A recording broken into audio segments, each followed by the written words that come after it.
by DJ Harish from Nellore. ఆయన చెప్పండి, ఇది veg non veg? Non veg లో ఇచ్చండి. నాన్ వెజ్ లో ఏది కావాలి? Chicken curry, chicken fry, liver fry, boti curry, mutton liver, mutton head, fish curry, fish fry, prawns curry. అంటే అన్ని కర్రీస్ కొంచెం కొంచెం ఇచ్చండి. పన్ కర్రీ 100, పన్ కర్రీ 100, 2 కర్రీస్ 150, 2 కర్రీస్ 150, 3 కర్రీస్ 200. అలా ఐటమ్ బట్టి. అది ఎంత అయింది ఆంటీ? మీది మొత్తం 1000 అయింది. కుమార్ ఆంటీ నువ్వు రెస్ట్ తీసుకో, మా వంటలకు వచ్చింది. అక్కొచ్చిందో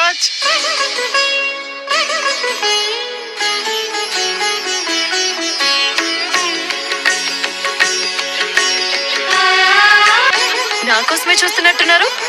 ఏం పర్లేదు, చట్నీకి సాంబార్కి అస్సలు మొహమాట పడద్దు. అందరూ కడుపు నిండా తినండి. అక్క